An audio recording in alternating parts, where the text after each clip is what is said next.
जय श्री कृष्ण दोस्तों, हर हर महादेव। मैं पूनम पांडे आप सभी लोगों का शक्ति कुंज चैनल पे बहुत बहुत स्वागत करती हूँ। दीपावली का जो पर्व होता है ये 5 दिवसीय पर्व होता है। धनतेरस से ये पर्व प्रारंभ होता है और भैया दूज पे जाके इसका समापन होता है। और ये पाँचों ही दिन हम सभी के लिए बहुत ही ज़्यादा महत्वपूर्ण होते हैं, क्योंकि इन 5 दिनों में हम सभी लोग लक्ष्मी गणेश की पूजा करते हैं, लक्ष्मी कुबेर की पूजा करते हैं, धन्वंतरी जी की पूजा करते हैं, यमराज जी की पूजा करते हैं, महादेव की पूजा करते हैं, हनुमान जी की पूजा करते हैं, भगवान श्री कृष्ण की पूजा करते हैं।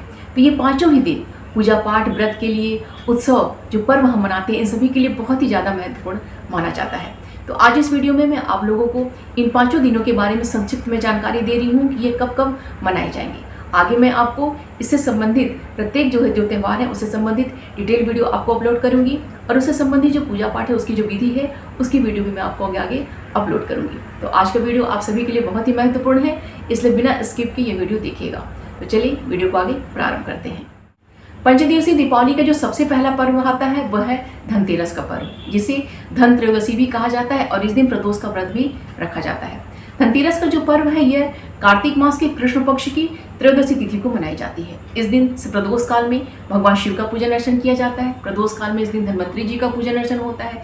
प्रदोष काल में इस दिन लक्ष्मी कुबेर का पूजन अर्चन किया जाता है, और इस दिन प्रदोष काल में यमराज जी के नाम का यमदीप दान भी किया जाता है।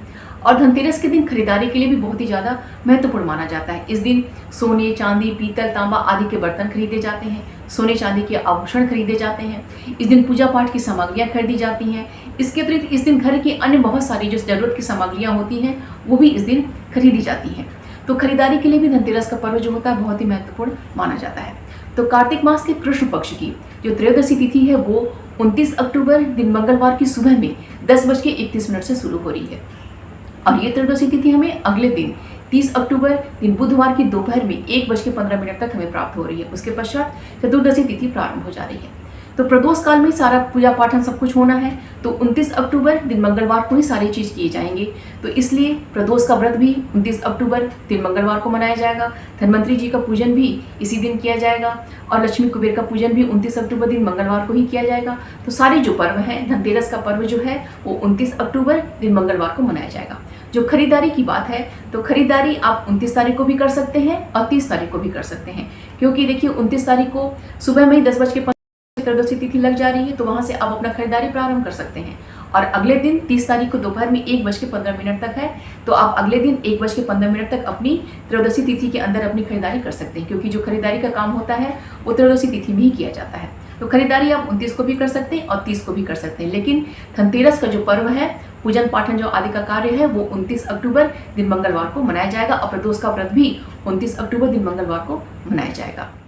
अब जो दूसरा पर्व है वह है नरक चतुर्दशी का, जिसे छोटी दीपावली भी कहते हैं और रूप चौदस भी इसे कहा जाता है। और इस दिन कार्तिक मास की मासिक शिवरात्रि का व्रत भी रखा जाता है। छोटी दीपावली का जो पर्व है यह कार्तिक मास के कृष्ण पक्ष की चतुर्दशी तिथि को मनाई जाती है। तो चतुर्दशी तिथि का जो प्रारंभ है वो 30 अक्टूबर दिन बुधवार की दोपहर में 1:15 से हमें ये प्रारंभ हो रही है, और ये चतुर्दशी तिथि हमें अगले दिन अर्थात 31 अक्टूबर दिन गुरुवार की दोपहर में हमें 3:52 तक हमें प्राप्त हो रही है। उसके पश्चात अमावस्या तिथि जो है प्रारंभ हो जा रही है। तो मासिक शिवरात्रि का व्रत तभी रखा जाता है जब चतुर्दशी तिथि निश्चित काल में अर्थात मध्य रात्रि में हमें प्राप्त होती है। तो मासिक शिवरात्रि का जो व्रत है वो 30 अक्टूबर दिन बुधवार को रखा जाएगा। 30 अक्टूबर दिन बुधवार को जो है इस संध्या काल में अर्थात प्रदोष काल में यमराज जी के नाम का दीपदान भी किया जाता है। और 30 अक्टूबर की रात्रि और जो है 31 अक्टूबर का जो ब्रह्म मुहूर्त है, ब्रह्म मुहूर्त में अभ्यंग स्नान किया जाता है। अभ्यंग स्नान का मतलब होता है कि तिल के तेल का उबटन अर्थात तिल के तेल की मालिश करके स्नान किया जाता है। ऐसी मान्यता है कि ऐसा करने से व्यक्ति नरक में नहीं जाता है। ये बहुत ही महत्वपूर्ण क्रिया होती है नरक चतुर्दशी के दिन की। तो यह 31 अक्टूबर के ब्रह्म मुहूर्त में किया जाएगा, और 31 अक्टूबर की जो ब्रह्म मुहूर्त में हनुमान जी का पूजन अर्चन भी किया जाएगा। यह भी बहुत ही महत्वपूर्ण पूजा पाठ होता है। अब बात करते हैं दीपावली पर्व की, जिस दिन लक्ष्मी गणेश का विशेष पूजन अर्चन किया जाता है। यह जो पर्व है यह कार्तिक मास की अमावस्या तिथि को मनाई जाती है।